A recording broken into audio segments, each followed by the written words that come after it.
Web 2.0. Innovation. Trends. Collaboration. Software. Metadata. Got the world turning as fast as it can? Hear how technology can help, legally speaking, with two of the top legal technology experts, authors, and lawyers, Dennis Kennedy and Tom Mighell. Welcome to the Kennedy-Mighell Report here on the Legal Talk Network. And welcome to episode 227 of the Kennedy-Mighell Report. I'm Dennis Kennedy in Ann Arbor. And I'm Tom Mighell in Dallas. Before we get started, we'd like to thank our sponsors. Thanks to TextExpander for sponsoring our show. Communicate smarter with TextExpander. Gather, perfect, and share your knowledge. Recall your best words instantly and repeatedly. Learn more at textexpander.com/podcast. And we'd also like to thank ServeNow, a nationwide network of trusted, pre-screened process servers. Work with the most professional process servers who have experience with high-volume serves, embrace technology, and understand the litigation process. Visit servenow.com to learn more. In our last episode, we talked about the challenges we're facing these days in legal technology, which actually got us a fair number of retweets and comments. And now at the end of the year, it's time for our annual recap show. Longtime listeners will know that ESPN's Pardon the Interruption show, also known as PTI, with Tony Kornheiser and Michael Wilbon, was one of the inspirations for the Kennedy-Mighell Report podcast. Our tradition is to use some of the elements of the PTI format for this recap episode. Tom likes to point out that I'm the older and grumpier one on the show, so I play the role of Tony, except that Tom always seems to win everything, so maybe, in fact, he's Tony. Tom, what's all on our agenda for this episode? And lately, I've been the older and grumpier one, so maybe you're right. But yes, Dennis, in this edition of the Kennedy-Mighell Report, we'll indeed be recapping the year in legal technology, but in a Pardon the Interruption format. For those of you familiar with PTI, you'll recognize some of your favorite segments. For those of you unfamiliar with PTI, we'll have three segments in this episode. Toss-Up, in which we purposely take opposite sides of a legal topic. What's the Word, in which we fill in the blank on a statement about a legal tech topic with a well-chosen word.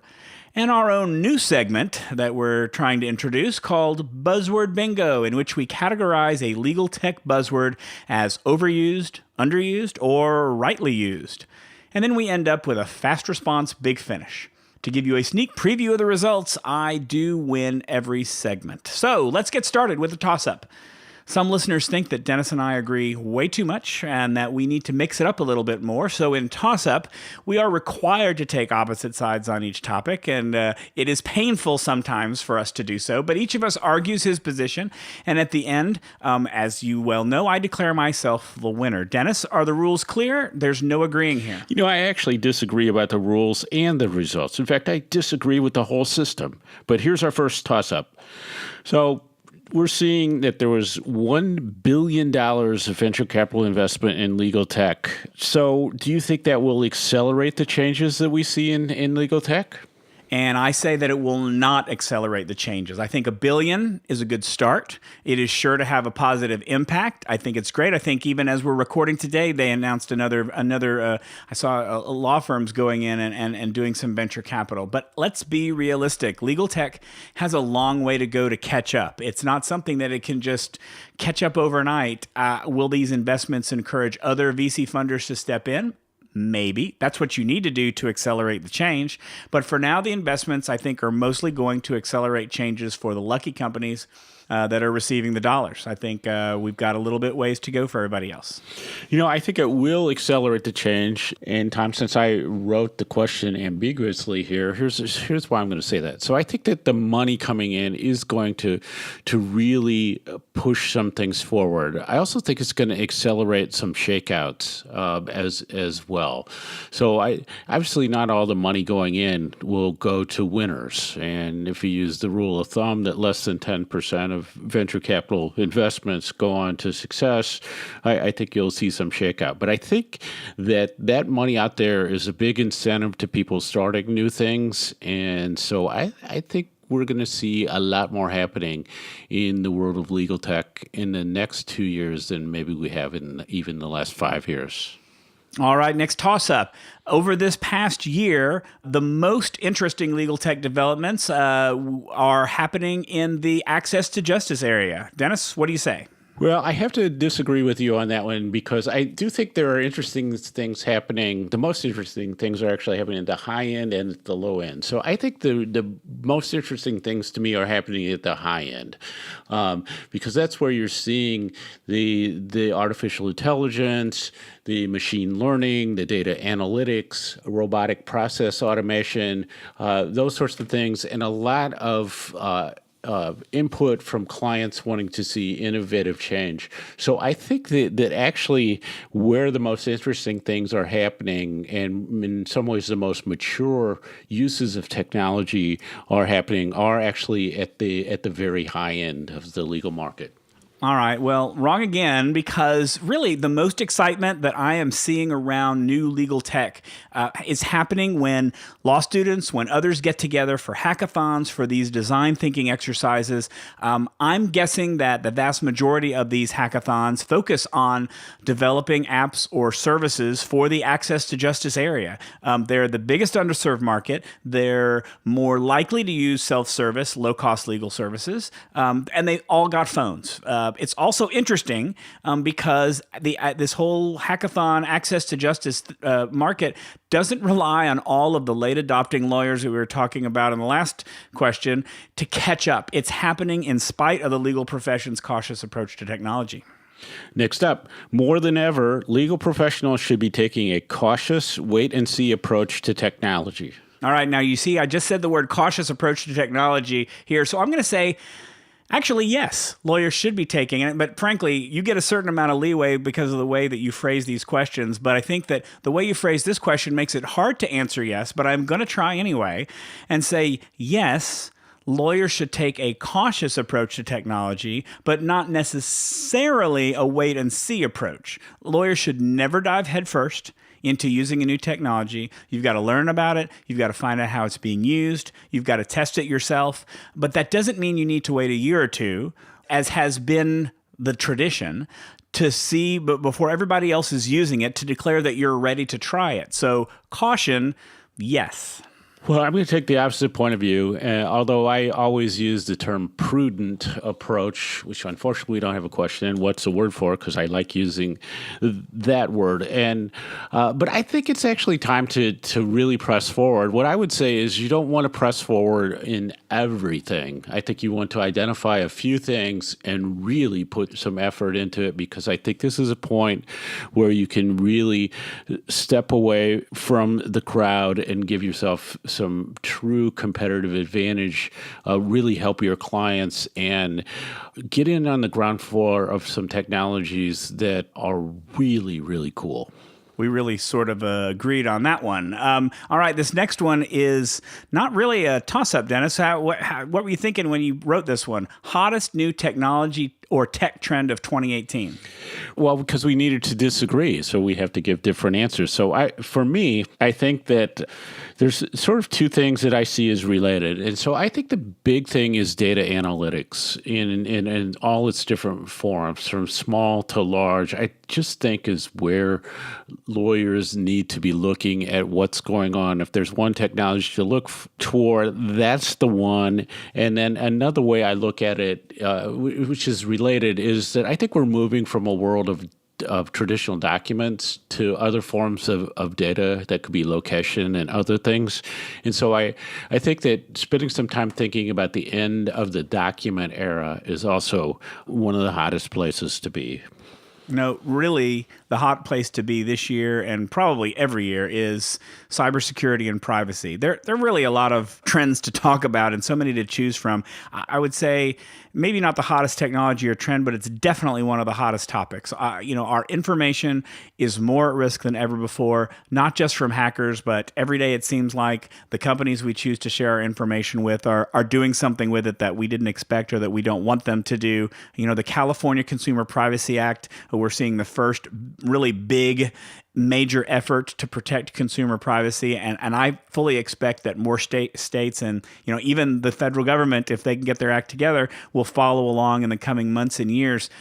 Although I think data analytics is important, I think a lot of these other tech trends very important, but cybersecurity and privacy are the most personally important topics and the ones to which you should pay the most attention for your own sake. And the last one, and so we're going to disagree on this, but I actually think our audience, and especially our new listeners, will be the big winners on this question, Tom. So what were your favorite episodes of the Kennedy-Mighell Report in 2018? Is this really a question that we disagree on? So, of course, I think our LinkedIn Challenge episodes were the most fun, and not just because I won. I think they were interesting exercises in how to expand your online networks. It was great hearing how everybody took a different approach to expanding the network. Some were successful, some were less successful, but I think all in all, it was fun just going through that experience. In terms of content, I'm going to say that our episode on collaboration tools was one of my favorites anyway. It's such an important topic. Obviously it is. We wrote a book on it. There's so many tools lawyers are currently and can be using to work with each other. I really enjoyed talking about that topic, and that podcast was no exception. What about you?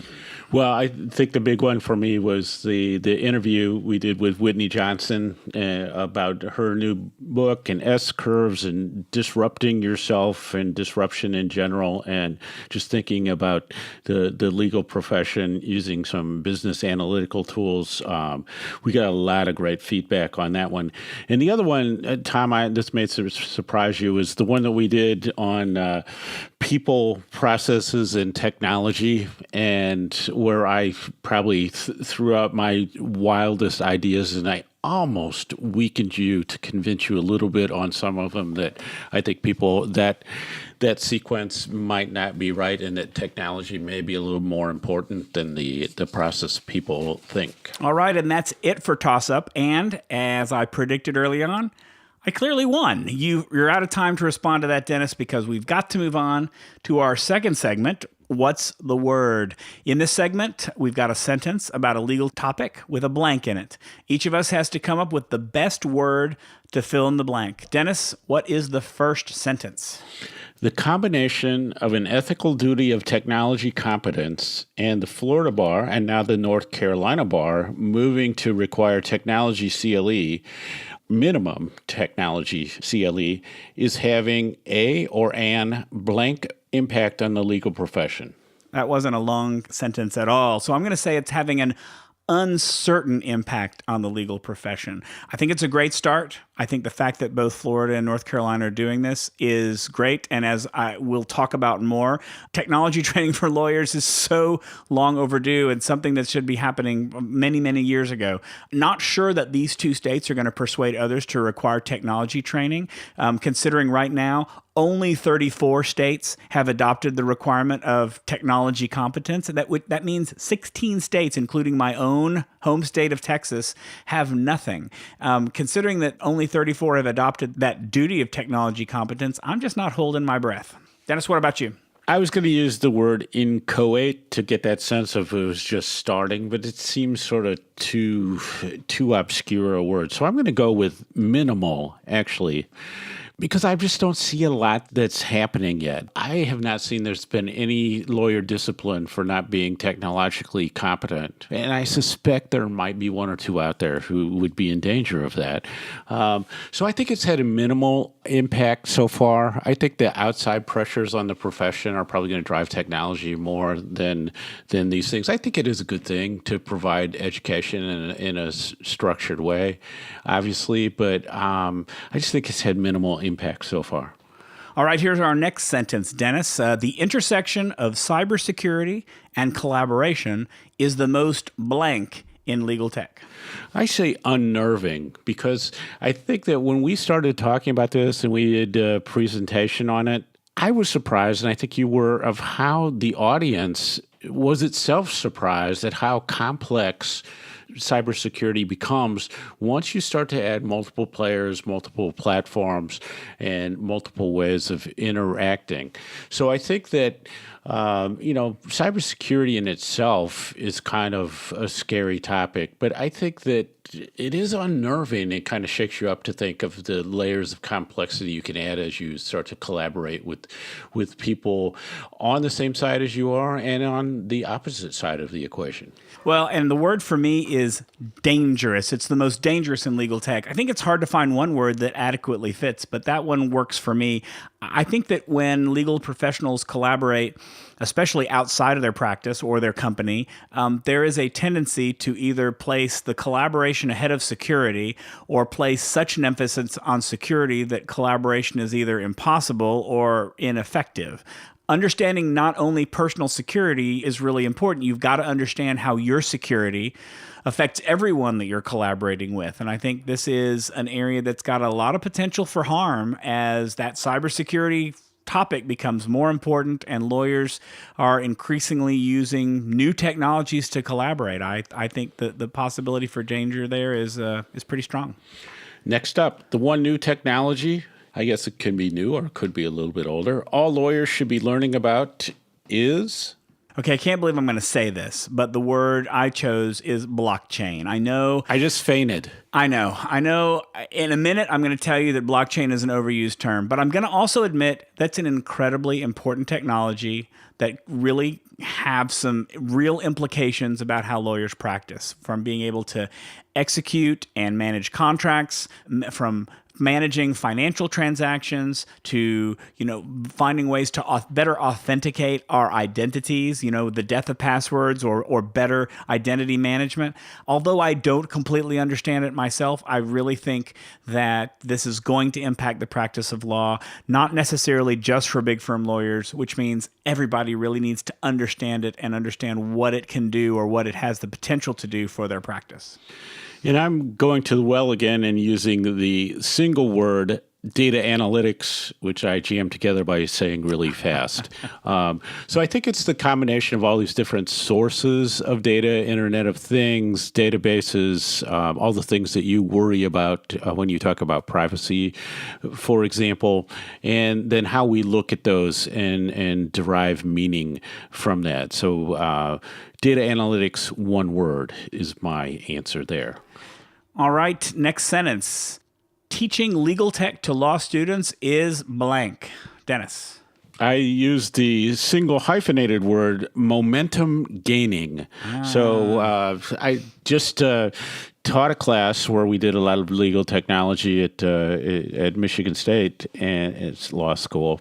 And I just see that there is a trend of that. You see more discussion of it. And the thing I think is cool is that the professors, a lot of them adjuncts, who teach these classes are using the internet and some of the tools out there in ways to pull together syllabuses or syllabi and figure out ways that they can kind of get standard approaches to teaching technology in the law school curriculum. Well, I gave my word. I revealed it accidentally a few answers ago, and that word is overdue. Teaching legal tech to law students is overdue.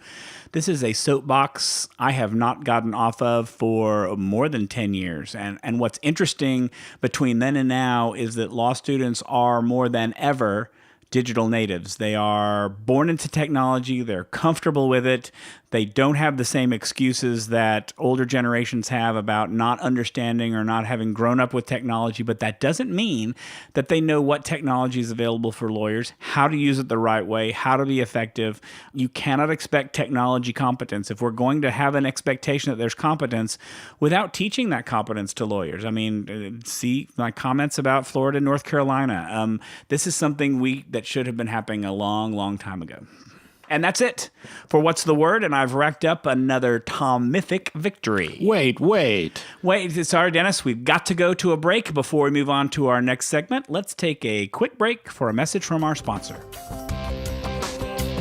Looking for a process server you can trust? ServeNow.com is a nationwide network of local pre-screened process servers. ServeNow works with the most professional process servers in the industry, connecting your firm with process servers who embrace technology, have experience with high-volume serves, and understand the litigation process and rules of properly effectuating service. Find a pre-screened process server today. Visit www.servenow.com.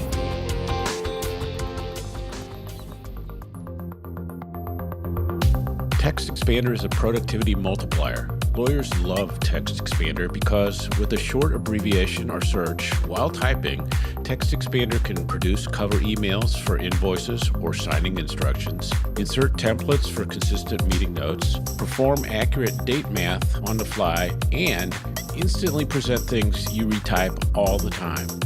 Text Expander runs on Macs, iPhones, iPads, and Windows and works in any application. Visit textexpander.com/podcast for 20% off your first year.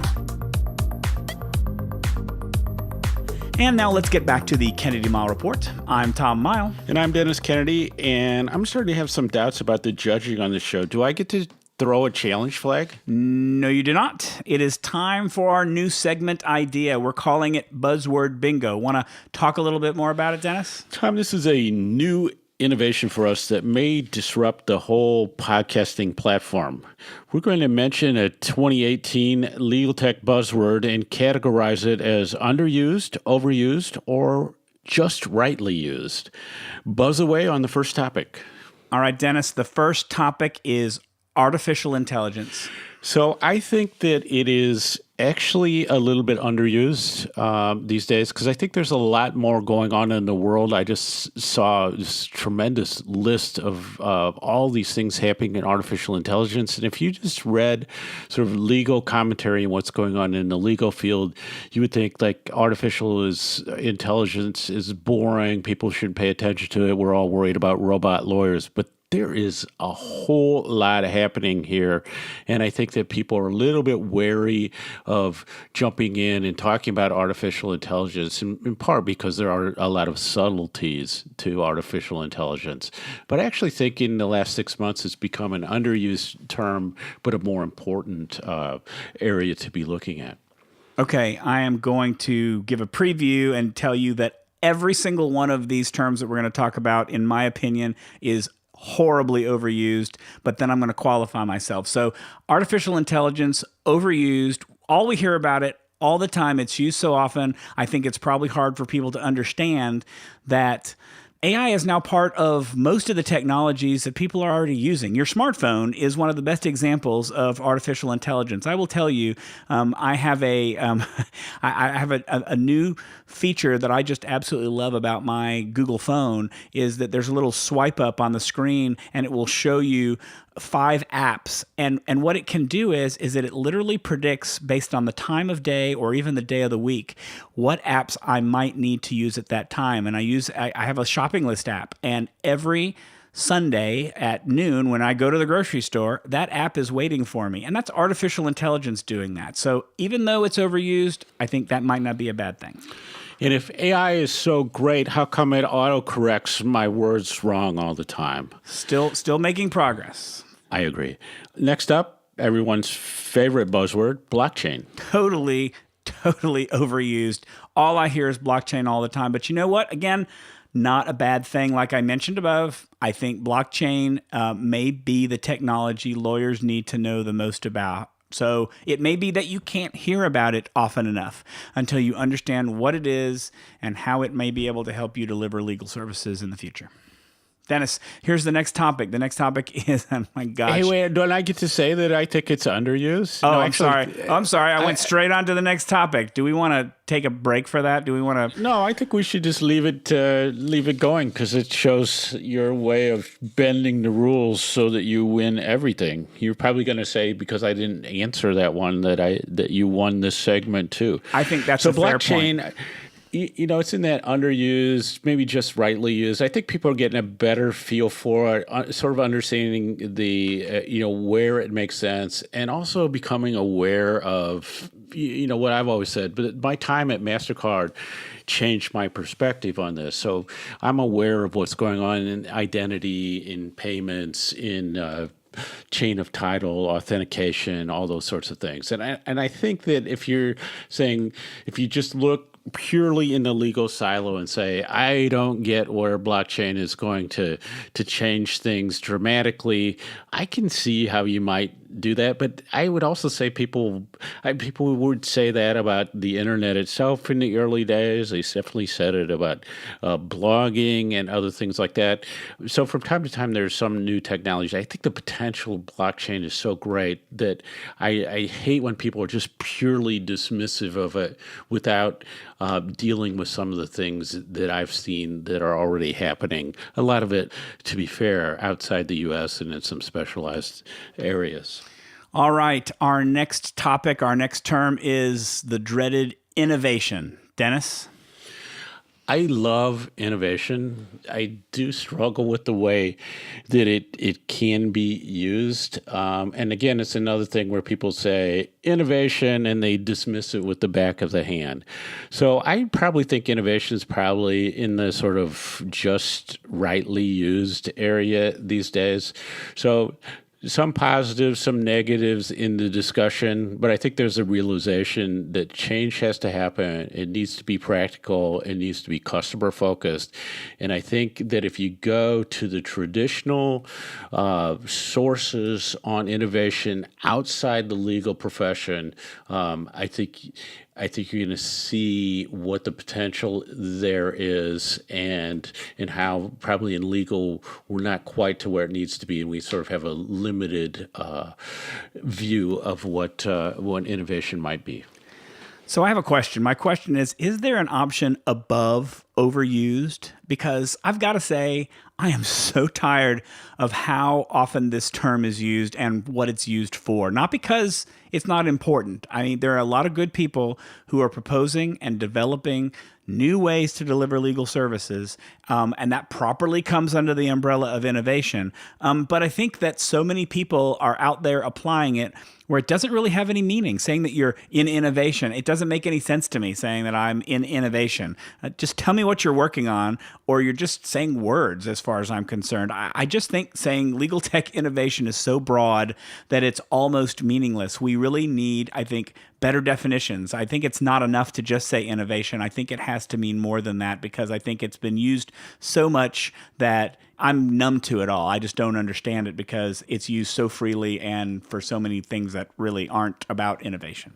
I will agree with you on one thing, Tom, as I think that innovation is something that gets, there's a label that comes on after something happens. So I think when people are actually doing innovation or things that are innovative, all they think they're doing is fixing a problem. It's not till later that you go like, oh, wow, that was like this really creative approach. So that's, I know we're not supposed to agree, but I kind of agree with you on that. So the last word is disruption. So do we have a category for wrongly used? I say that not because it's wrong to use the term disruption, but when you use it in combination with innovation, or when I see it in a list here. We just talked about innovation. We're now talking about disruption. It's confusing to me. Innovation is essentially finding new ways to deliver legal technology. I'm boiling it down. I know I'm making it probably more simple than it needs to be.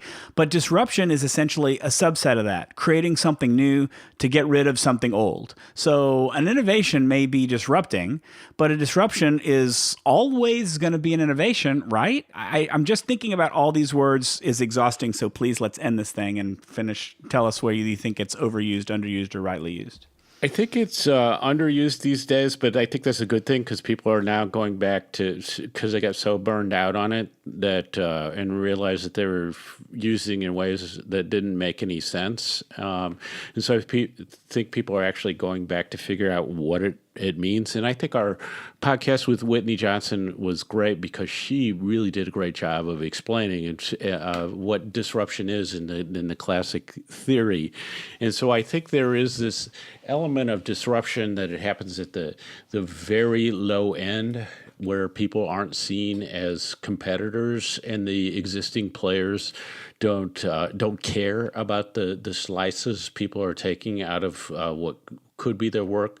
And so I think if people go back to that, and like I said, I'll mention the podcast with Whitney Johnson again, I think it's a little bit underused, but I think it's starting to be more correctly used when it's used.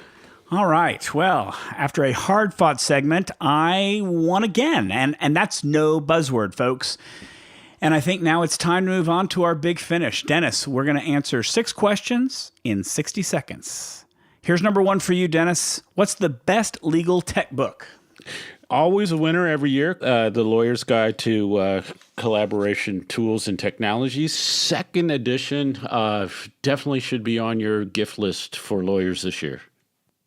The best choice for a lawyer today, Tom, a blog, a podcast, a video cast, or social media, or just leaving social media. If you're talking about how lawyers connect with people out there, it's got to be a blog or a podcast. Both can reach large audiences. You got to go with the one that's most accessible to you. Whether talking or writing is more important to you, that's going to drive your decision. Dennis, what's the best legal tech resource of the year? Of course, it's the ABA's Legal Technology Resource Center. I also like the Lawyerist site. And Tom, this might be a topic for a podcast in the future. I think about going back in time to when we used to roll our own resources and pull together RSS feeds from different places. That might be a way to go as well. Tom, what's your best new app for the year? Well, Dennis, there are no new apps. Nobody's doing new apps, or at least not any new apps that are great, and certainly no new apps that are helpful to lawyers. So, in line with what you just said about our RSS readers, I'm going to say Feedly. Feedly is an old app that's getting a brand new overhaul. I've been in a beta program with them for a couple of months. I think it's one of the best RSS news readers I've ever used. It's available on all platforms. Definitely worth a try. Dennis, what's the tech topic that lawyers most need to pay attention to? I think it is the Internet of Things. And our podcast that we did this year on Internet of Things will tell people why I think that. And finally, Tom, what's your best technology decision of 2018? All right, I thought about this a little bit. I think it's the fact that I tried a bunch of new tablets this year. I looked at the Microsoft Surface Go, I looked at Google's new Pixel Slate, and I looked at the new iPad Pro, and I've got to say, I'm extremely happy that I stuck with the iPad. I think it's still the tablet to beat. So that was 2018, and we're ready to move on to 2019 with a bunch of great new topics and ideas to share with you. Happy New Year to all. But although I think we're going to get one more show in before the end of the year, possibly, Tom? We might, and if we don't, Happy New Year to everybody, and that wraps it up for this edition of the Kennedy-Mighell Report. Thanks for joining us on the podcast. You can find show notes for this episode at tkmreport.com. If you like what you hear, please subscribe to our podcast in iTunes or on the Legal Talk Network site, where you can find archives of all of our previous shows. If you'd like to get in touch with us, reach out to us on LinkedIn or leave us a voicemail. We love to get your questions for our B segments. That number is 720-441-6820. So until the next podcast, I'm Tom Mighell. And I'm Dennis Kennedy, and you've been listening to the Kennedy-Mighell Report, a podcast on legal technology with an internet focus. If you like what you heard today, please rate us in Apple Podcasts, and we'll see you next time for another episode of the Kennedy-Mighell Report on the Legal Talk Network. Thanks for listening to the Kennedy-Mighell Report. Check out Dennis and Tom's book, The Lawyer's Guide to Collaboration Tools and Technologies, Smart Ways to Work Together, from ABA Books or Amazon. And join us every other week for another edition of the Kennedy-Mighell Report, only on the Legal Talk Network.